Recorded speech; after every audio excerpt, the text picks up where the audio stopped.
crypto market's going down fucking quicker than bloody The $2 hooker.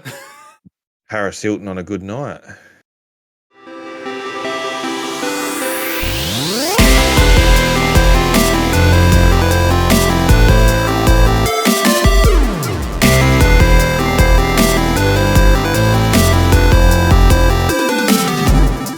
Hello and welcome to the Birdy and Bass Podcast. I'm Bass and with me is Birdy. How you going? And we're going to discuss something that we've been pretty much into for the last couple of months, and that is Formula One 2021 and the Formula One 2022 game that's coming out next month. Yeah, I think it's the end of next month. June-ish, June, July or something like that. Which they've got an interesting pre-order on at the moment. I think it's if you pre-order by the end of this month or the middle of this month or something, you get this Miami skin that looks like you're glowing in the dark when you're racing around. Look, as I said, hilarious. When you sent me that, as I said, does it come with the protesters pack for Miami as well? Are we going to see more of those when they go to Las Vegas? No, Vegas doesn't give a shit. But in saying that, we've been enjoying the game. We've been doing the full everything for Formula 2 all the way through to Formula 1. I think I'm halfway through the Formula 2 season due to work commitments and stuff like that. I've been busy. But I think, would you say you finished the Formula 2 season? I finished as world champion for Formula 2 and also constructors champion for Formula 2 and been signed by McLaren, and I'm driving with Danny Rick. Because you get to choose, like, who do you want your partner to be, Norris or Ricciardo? So, you know, Aussie team, why not? But you could have chose Norris because Norris does like his esports and has an esports team. Yes, that is very true. Could have sucked up to him. But the game itself, I'm finding interesting in the fact that I've done obviously the Formula 2 races. I've done a couple of actual just for challenges or whatever to do an actual race in a Formula 1 car. And it's actually interesting to see a game where they've actually changed how the handling is of a Formula 2 car and a Formula 1 car, as I'm assuming they've modeled it off the actual cars themselves. I was actually thinking that I'm just going to jump into the Formula 1 car after running Formula 2 and these cars are going to handle the same, the physics are going to be the same and all the rest of it. And no, I was totally wrong on that one. Well, Formula 1 cars actually have power steering, so... Yeah, so you can't... What are you going to say? How do I say this? Can't manhandle a Formula 1 car like you can with a Formula 2 car? No. It's like going from a tractor at low speeds sometimes in an F2 car. But in saying that, I do like the F2 cars. I do love how you can actually get a nice power skid to happen out of a corner and stuff like that. Probably doesn't help the tyres, but it's a video game. It's not like I'm paying for them. But the other aspects of it of seeing with the videos that are coming out for Formula 1 2022 is seeing that they're actually evolving the game more and more sort of thing. One feature that we haven't started yet, which we will probably get to, is the fact we could do co-op career mode, which is actually interesting to be able to do something like that in a racing game. So yeah. I think that's the only one that I don't think you can't do co-op career in Forza or anything. No, because they don't really have teams. So, I mean, it might be in the new Forza motorsport that's coming out, but honestly, we haven't seen anything on that. And I'm hoping with the Microsoft Bethesda showcase for E3 this year, well, not E3, their own showcase for E3 timescale, they might actually show off Forza Motorsport. But no, this is the first time I've seen like a team co-op mode in a racing game ever, I think. And I've been playing racing games since I was a kid. I used to compete in the Forza RC series for esports, and like even that was, Forza Motorsport 5 and things like that. If you had teams of drivers and stuff like that, it's still going to be on one freaking account, or you're just going to be competing for points against each other and they tally them up separately. Yeah. But I actually do think it'd be an interesting thing to bring in to other games. Because if you're looking at things like if you could do a co-op career mode in Forza Motorsport, I don't think it wouldn't be implementable in Forza Horizon. No. But you could still do co-op in that anyway, because you can drive around together and do all that kind of stuff that they do. But I thought in the actual motorsport games, having the co-op side of things is actually takes it from being a single player game to actually allowing you to play with friends. I mean, you can still play with friends, you're just typically against each other, but having, like, if you look at any facet of motorsport, they normally aren't just running one car. Most teams are running 2 cars at the very least. So, like, having that in something like Forza Motorsport would be a really big deal. Like, we could play together under the same team and go out to try and score points for the manufacturer or the team points, whatever, depending on the racing series that we're actually in. And, actually have fun working together, especially through qualifying and things like that. Yeah, and to bring in some of the sort of the ability to share settings together and set cars up and do different things on cars differently, because obviously everyone's got a different driving style, but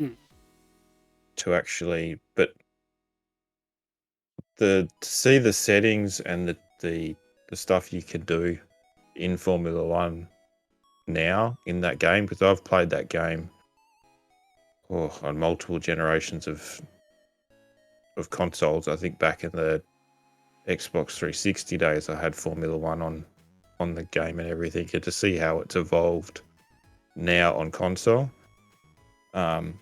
is just getting better and better. The only thing I'd say to it, it'd be nice if we get a bit more support.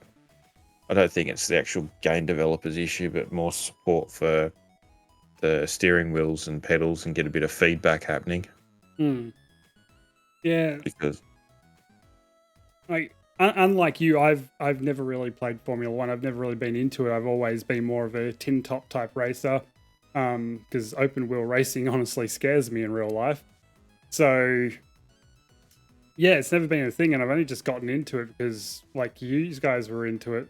I gave it a shot, and I'm starting to really enjoy it.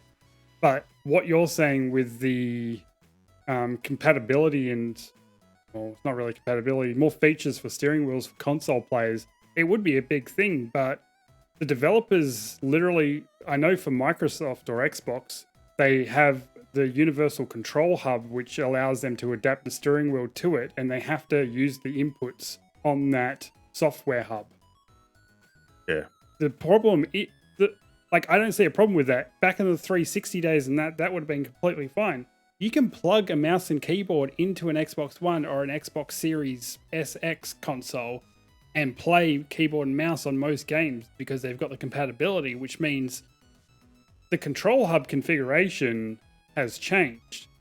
Obviously not for steering wheels, but what they should do is, maybe update it so you can have PC inputs like you can already on the console, be recognized through a steering wheel, and be able to use like all these extra buttons that a Fanatec wheel and things like that have.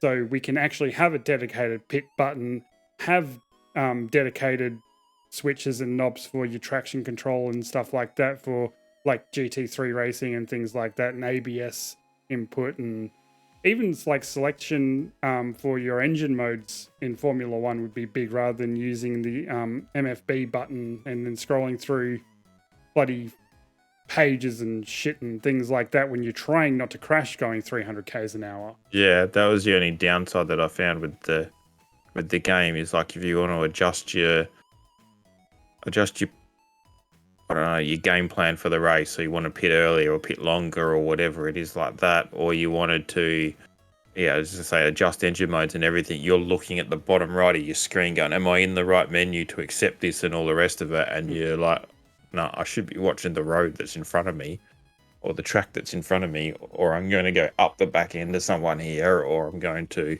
miss the corner and end up in the gravel, or just spin out or anything. While if the fact is we were allowed to have those inputs on the wheels, we could adjust them on the fly that way. Yeah. Like I have a Fanatec wheel, and it's one that's made for the Xbox. The bottom buttons are your normal A, B, Y, X, and all that. That's fine. The top buttons are stuff like right bumper and right stick in and stuff like that.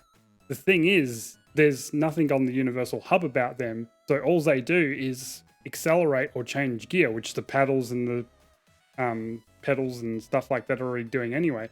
So they're just buttons that are literally doing shit that's already been done by other things. They really need to update that on the Xbox. And PlayStation honestly need to do it as well. Like, it's not just Xbox. It's just I don't have a working knowledge of what their system's like.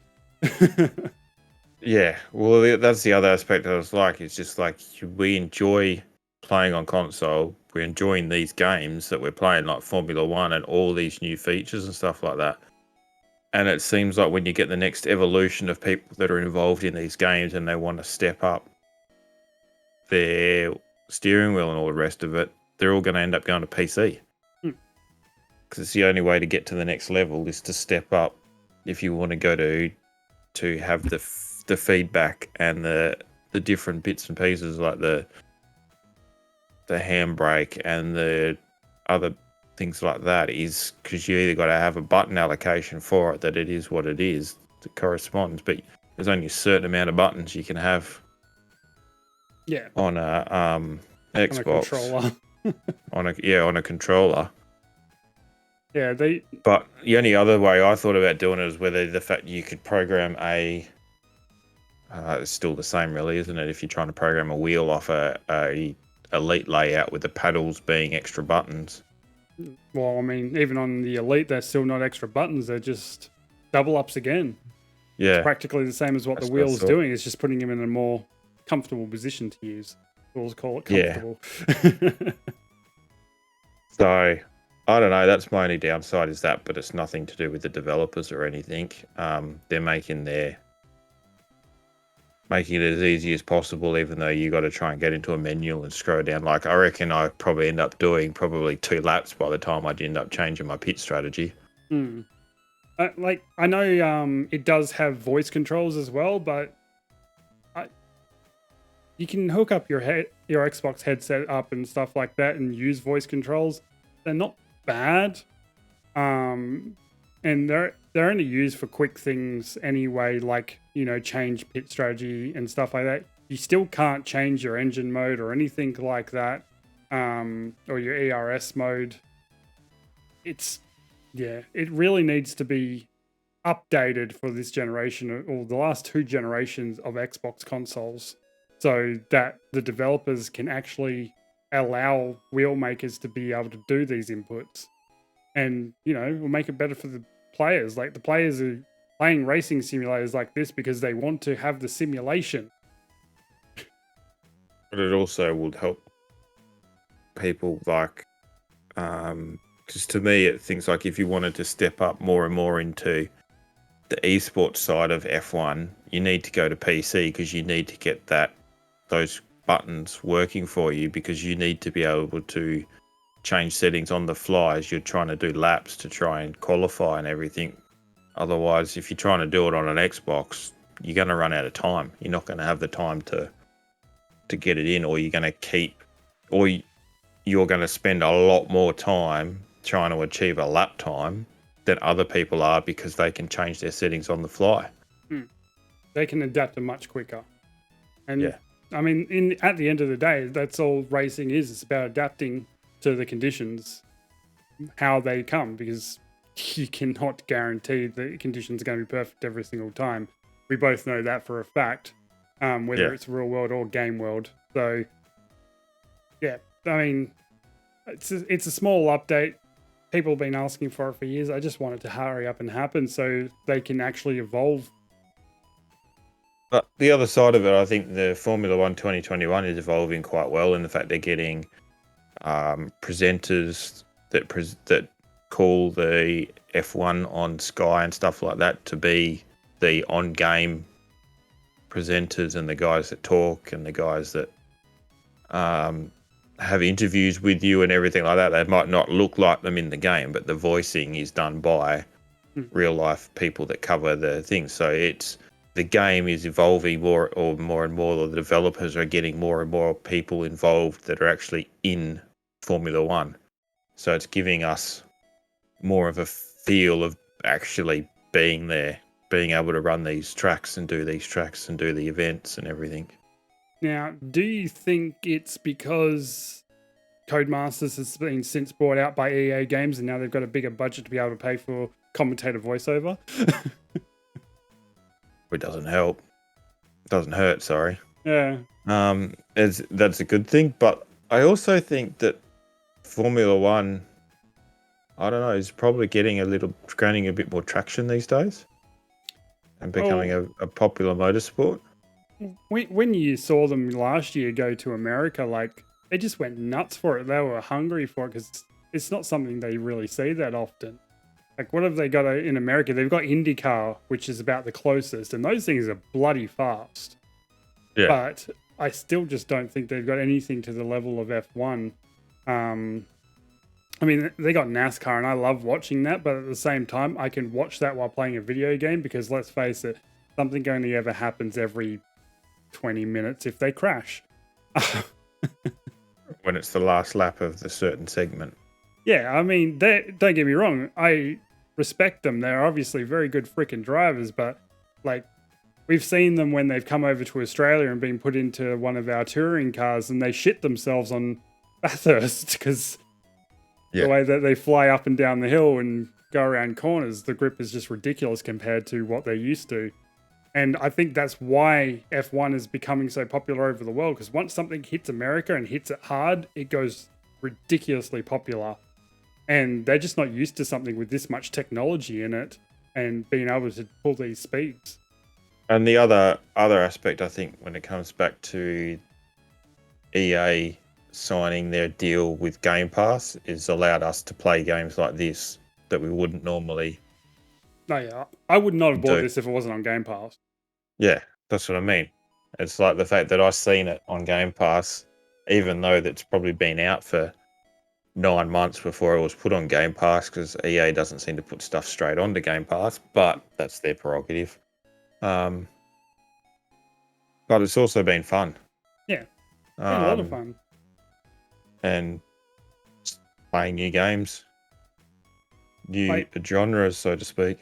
Yeah, so, I mean, you're obviously a big fan of the Formula One series and stuff like that, but with me, I definitely would not have gotten it if it wasn't on Game Pass. But now I'm actually thinking about buying the new one because I enjoyed so much playing this one on Game Pass. So, you know, Game Pass does work for developers. I don't see why people are hesitant or whatever, especially when, like, EA has such a close relationship with Game Pass. Like, they've integrated their system into Game Pass now. It's not like it's a hard thing to do to make a deal. Oh, well, we'll just see what happens. The only thing that worries me is if I go and pre-order F1 2022 and then it comes to Game Pass day one or something like that, it's going to really be annoying. I think they would have announced that by now. Yeah, that's true. But also, I think there's a discount on purchasing it because we've got Game Pass. Yeah, that's a part of the EA Play thing in Game Pass. So, well, thanks for your time. We'll probably keep you updated when we get the new version of the game or we do the Coop Career, and we'll do another podcast on what we think on that. So until next time, you can catch up with us on the socials under Essential Gamer AU on Instagram and Facebook, and Essential Gamer AU on Twitter.